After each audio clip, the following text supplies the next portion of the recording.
Avec Jean-François Bertrand, qui va venir nous parler de la FNTV. Bonjour Jean-François. Alors la FNTV, c'est quoi exactement?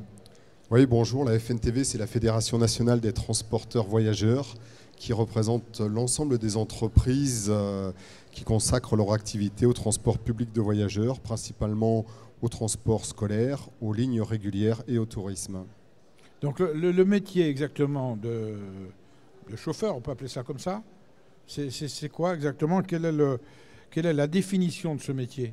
Effectivement, dans nos entreprises, nous avons 85% des personnels qui sont des conducteurs.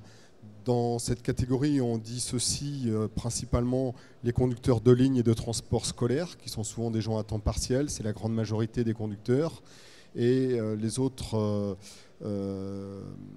concernent les conducteurs de tourisme et les conducteurs de grand tourisme qui, eux, s'en vont régulièrement en voyage avec plusieurs semaines de voyage chaque mois. Donc justement, les lieux de travail sont quand même différents dans ce métier, hein. Tout à fait. Pour les chauffeurs de ligne, ils sont attachés à un point, à des collèges, à des lycées, à des écoles à desservir. Donc ils travaillent vraiment sur nos territoires, ils maillent notre territoire, tandis que les conducteurs de tourisme font davantage d'excursions, des excursions à la journée, des transferts d'aéroports, tandis que les conducteurs grand tourisme, eux, voyagent régulièrement à l'année en France et dans toute l'Europe. Quelles sont les compétences demandées pour faire ce métier? La principale compétence, c'est d'avoir une très bonne relation avec la clientèle, être très proche du client, que ce soit les jeunes scolaires qu'on emmène tous les matins à l'école ou les personnes qui veulent se promener, voyager. Donc la première qualité, c'est une qualité relationnelle. Et les conditions de travail, alors, sont dans certains cas, disons, on peut rentrer à la maison tous les soirs. Dans d'autres cas, bien sûr, il y a des expériences longues de transport. Voilà. C'est vrai que pour les conducteurs qui font des lignes ou de transport scolaire, c'est souvent du temps partiel. Les gens sont chez eux tous les soirs. Certains ont également souvent une autre activité.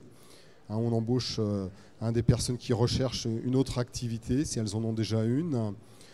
Pour les conducteurs qui font de l'excursion, elles rentrent aussi régulièrement chez elles tous les soirs, tandis que les conducteurs grand tourisme, eux, voyagent à raison de 8 à 10 jours de manière consécutive. Donc là, vivent avec les clients en voyage et sont donc à l'hôtel très régulièrement. Il y a des avantages dans ce métier, justement, de chauffeur. Par exemple, la relation humaine, sans doute, mais aussi la découverte de certains lieux, de choses différentes, c'est quand même quelque chose d'important. Voilà, quand on est curieux, quand on aime le voyage, la découverte, c'est une profession idéale. On apprend beaucoup, puisqu'on voyage avec différents types de clientèle. On peut voyager avec des personnes qui ont choisi un thème de voyage sur la musique, sur l'art, sur la nature. Donc c'est vrai que nos conducteurs curieux apprécient cette découverte, cette polyvalence d'un métier qui se renouvelle tous les jours lors de chaque voyage. Donc il y a des inconvénients aussi à ce métier, forcément? Alors pour les conducteurs de ligne ou transport scolaire, c'est le temps partiel.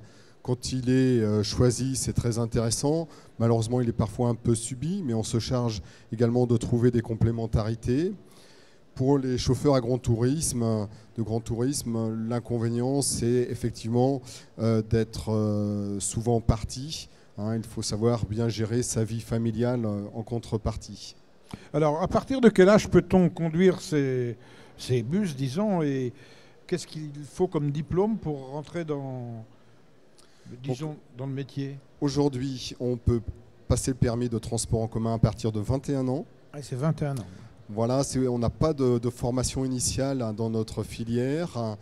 Très souvent, on retrouve des gens qui viennent en reconversion, donc on s'engage à les former, à leur faire passer le transport en commun, plus ce qu'on appelle la FIMO, des formations complémentaires.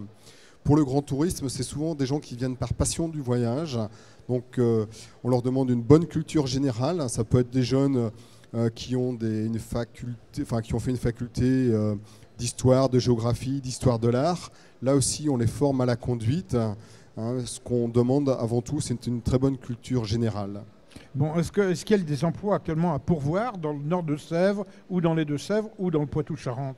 Alors tout à fait, hein. Aujourd'hui, notre fédération recrute 15 à 20 conducteurs pour les lignes et le transport scolaire, et on s'engage à financer, hein, ces formations avec nos différents partenaires de formation type PCA ou Pôle emploi, ainsi que les maisons de l'emploi qui nous assistent, hein, dans cette démarche. Et nous recrutons aussi, il y a 3 à 4 postes de conducteurs grand tourisme à pourvoir sur le département. Et souvent, là aussi, on voit évoluer des chauffeurs qui commencent par de la ligne régulière, qui s'intéressent au métier, qui développent une capacité relationnelle intéressante avec les clients et qui viennent au métier du tourisme et du grand tourisme. Pour conclure, Jean-François, vous diriez quoi à des personnes qui ont envie de faire ce métier? Nous avons des métiers d'avenir, hein, puisque nous avons la chance d'être des métiers en développement. Hein, il y a une politique très importante pour le développement du transport collectif, donc on va continuer à embaucher dans les années à venir. Et puis le tourisme fait partie des atouts, hein, de notre région, de notre pays. Et là aussi, il y aura des postes à pourvoir dans les années à venir. François Bertrand, merci. Merci à vous.